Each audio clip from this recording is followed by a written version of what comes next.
राधे राधे जी। विमला दुबे भक्ति चैनल में आप सभी का बहुत बहुत स्वागत है। तो 26 दिसंबर मंगलवार का पूर्णिमा के दिन पंडित प्रदीप मिश्रा जी का उपाय जानिए, वो क्या कह रहे हैं। आप पूरा वीडियो देखिएगा।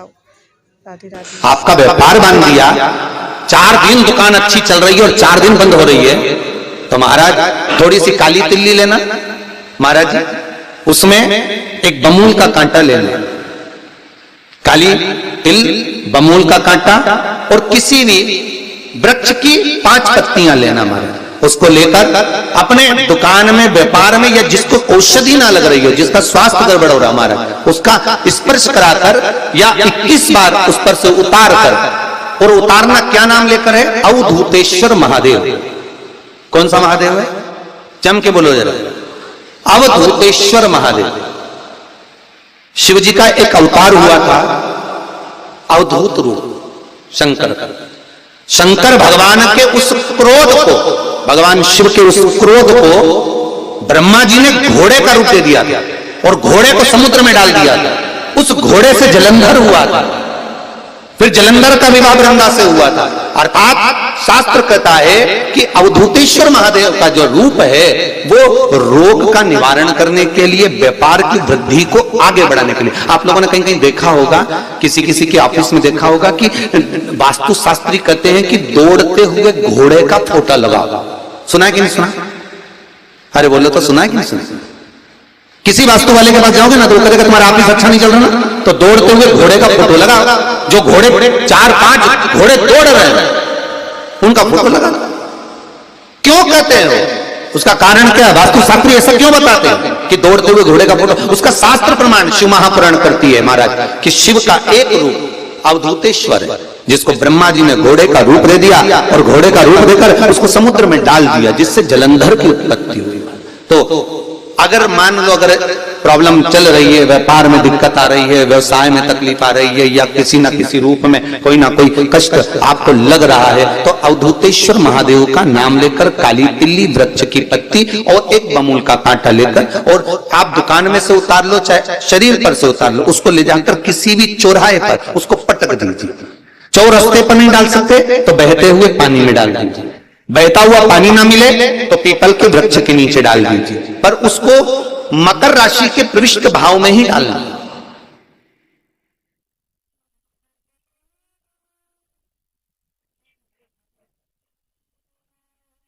पृष्ठ भाव। किसी व्यक्ति ने मालूम पड़े कोई भूमि पर कब्जा कर लिया और नहीं छोड़ रहे, शमी पत्र की 5 पत्तियां, कितनी पत्तियां लेना है? 5। शमी पत्र की 5 पत्ती, बेल पत्र की 11 पत्ती। मकर राशि में प्रवेश करते समय सूर्य का स्मरण करते हुए सूर्य पे से 7 बार घुमाकर भगवान शिव का नाम मंत्र लेते हुए, जो शिव महापुराण का मूल मंत्र है, श्री, बोलिए जम के, श्री शिवाय नमस्तुभ्यम। शिव महापुराण के मूल मंत्र का स्मरण कर सूर्य पर से घुमाकर शंकर भगवान के शिवलिंग पर जो समर्पित कर देता है, और चढ़ी हुई एक बेलपत्र शमी पत्र उस स्थान पर डाल देता है जो कब्जा नहीं छोड़ रहा, महाराज 6 महीने के अंदर वो कब्जा छोड़कर भागता नजर आता है। उसको छोड़ना ही पड़ता है। सूर्य का प्रवेश, लोटा पानी, कलश महाराज, उसमें जल भर लीजिए और जल भरकर उसमें 7 दाने चने की दाल के डाल लीजिए। 7 दाने चने की दाल के डालकर उसमें थोड़ा सा कुंकू, रौली थोड़ी सी उसमें डाल लीजिए। 3 शमी पत्र, 1 बेल पत्र उस जल के अंदर डाल लीजिए महाराज, और डालकर सूर्य नारायण भगवान को दर्शन करते समय, जल छोड़ते समय उत्तर की ओर, आपके घर से जब उत्तर का जो भाग हो उस ओर जल का भाग थोड़ा सा छोड़े। आखिरी का बचा हुआ जो जल और बेलपत्र और शमी पत्र है एक साथ जब छूने, तो जितना अपने मन में भाव हो कि हमारा इतना कर्जा है बाबा, वो चूक जाए, या कोई पैसे नहीं दे रहा है उसका भी स्मरण कर सकते हैं कि हमारा इतना रुपया लेना है, और वो जल शमी पत्र बेलपत्र उसी समय पर नीचे डाल देना, उसका छींटा थोड़ा सा अपने ऊपर लेकर प्रवेश कर महाराज।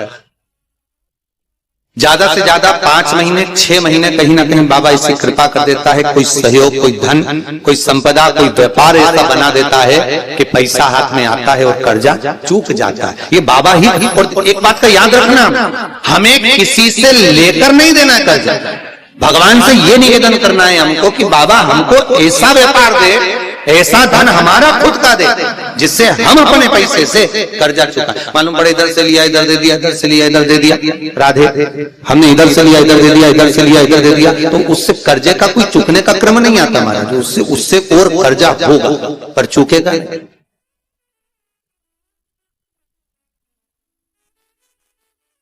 चुकेगा नहीं। हम इधर से उठाकर उधर दे रहे हैं, बस ठीक है, उधर से उठाकर उधर दे रहे हैं, तो ये चूकना नहीं, हमें प्राप्त करना। भगवान से कहो इतना हमको वैभव दे कि चूक जाए, चूके। एक पार्थिव शिवलिंग का निर्माण शमी वृक्ष के नीचे करिए।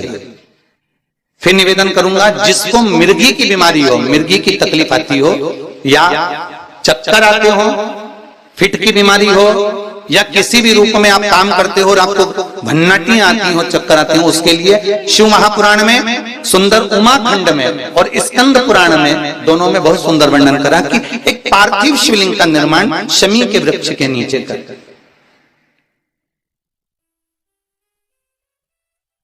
फिर निवेदन करूंगा, शमी का वृक्ष जानते हो आप लोग? बेलपत्री के वृक्ष का जो निर्माण है वो माता पार्वती के नयन अश्रु से हुआ है। रुद्राक्ष के वृक्ष का जो निर्माण है वो शंकर भगवान के नयन अश्रु से हुआ है। और शमी वृक्ष का जो निर्माण है उमा और महेश, इन दोनों के मिलन से, दोनों के बैठने से, दोनों की वार्ता से जो नयन अश्रु बहा और दोनों का जो मिलन हुआ, उससे शमी वृक्ष की उत्पत्ति हुई है महाराज। इसलिए सारे वृक्षों में अगर श्रेष्ठता दी जाती है, 33 कोटि देवताओं की पूजन में अगर कोई पत्ती चढ़ सकती है तो वो शमी की पत्ती चढ़ सकती है महाराज। शमी वृक्ष की पत्तियां चढ़ सकती है। बेलपत्री तो आप दुर्गा जी को चढ़ा दोगे, शिव जी को चढ़ा दोगे, गणेश जी को चढ़ा दोगे, विष्णु जी को चढ़ा दोगे, ब्रह्मा को नहीं चढ़ती बेलपत्र। तो बाकी के जैसे दुर्वा का रहता है, दुर्वा किन किन देवताओं को चढ़ती है, तो उसी तरह शमी पत्र की पत्तियां किसी भी देवी देवता को, किसी भी ग्रह देवता को आप समर्पित कर सकते, उसको स्वीकार। पर एक बात याद रखना, जब शमी पत्र की पत्तियां आप समर्पित करें तो शमी पत्र की डाली समर्पित नहीं होना चाहिए। जैसे एक यहां पर रखी होगी, कुछ माताओं ने आज चढ़ाई शमी पत्र का, हाँ, ये जो आपने चढ़ाया है ना डाली के समय में, ये गलत है। ये हमको रोग की उत्पत्ति करा। क्या उत्पत्ति कराता है? रोग। जैसे अगर डाली के समेत शमी पत्र हम अगर शंकर जी को चढ़ा देते हैं या किसी भी देवता को चढ़ा देते हैं, उससे हमारे कमर में, घुटने में, पीठ में, सिर में दर्द 15 दिन के बाद में चालू होना प्रारंभ हो जाता है। धीरे धीरे धीरे धीरे धीरे धीरे वो दर्द चालू होता है। इसलिए शमी पत्र का एक नियम है कि उसकी पत्ती को तोड़ा जाए, पेड़ से उसकी पत्तियों को तोड़कर फिर भगवान को समर्पित करो। पर डाली समर्पित नहीं हो सकती, डाली का समर्पण नहीं है। और कितना सुंदर लिखा है, बेलपत्र की डाली भी है ना, अगर बेलपत्र की मान लो डाली भी चढ़ गई है तो वो स्वीकार होगी, पर शमी पत्र की डाली स्वीकृत नहीं है, उसकी पत्तियां स्वीकृत है महाराज। पर जल्दी जल्दी में आप लोग को हो सकता है कि भाव आपका इतना ज्यादा रहता है ना, इतना भगवान से तुम प्रेम करती हो ना, तो भगवान पर बस इसमें अपना उंडेलने के चक्कर में तुम ज्यादा ही कुछ उंडेल लिया। बस दिक्कत यहाँ आ जाती है। बेचारे पंडित जी तो थोड़ा सा बोलते हैं, तुम उसके 4 गुना चलती है। दिक्कत बस यही है। देखो कौन सा व्रत करती हो तुम लोग? वो 16 सोमवार का व्रत करती है। कौन कौन ने करा 16 सोमवार, संकट सोमवार? कभी करा हो जिंदगी में? करा सब लोगों ने? रखो जरा। तो एक माता जी करेंगे, गुरुजी अब की बार हमारा जो संकट सोमवार का उपास है ना, वो हमारा बेलपत्ती का है। हमने कहा बेलपत्ती का कैसा? हम बेलपत्री खाते और उससे उपास करते। फिर एक बोली कि हम मिश्री से संकट सोमवार करते। पर अगर स्कंद पुराण में देखोगे तो संकट सोमवार का उपास 16 सोमवार का उपवास केवल चूरमे का होता है, अर्थात मोटे मोटे रोट बनते हैं, फिर उसको मलते, उसमें गुड़ मिलाते हैं तल के, केवल चूरमे का।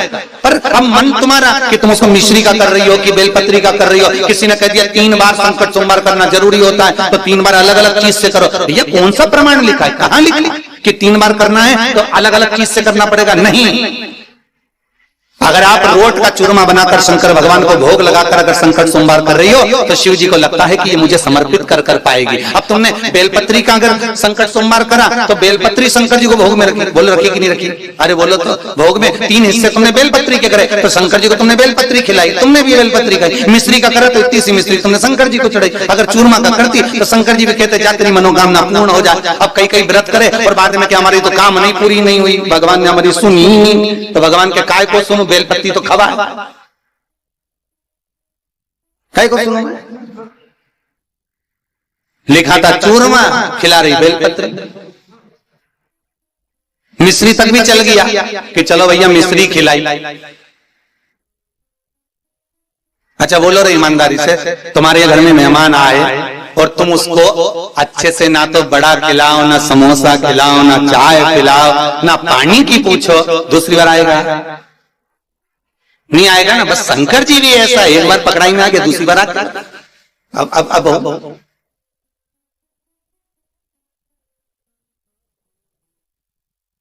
भगवान को कुछ नहीं चाहिए, कुछ भी नहीं चाहिए भगवान को। बस तुम्हारी जो नाटक है ना, भगवान को ये जो छल है, जो दुनिया के लोगों ने आज के समय में भगवान की पूजन को जो प्रपंच बना रखा है, शिव उससे दूर है।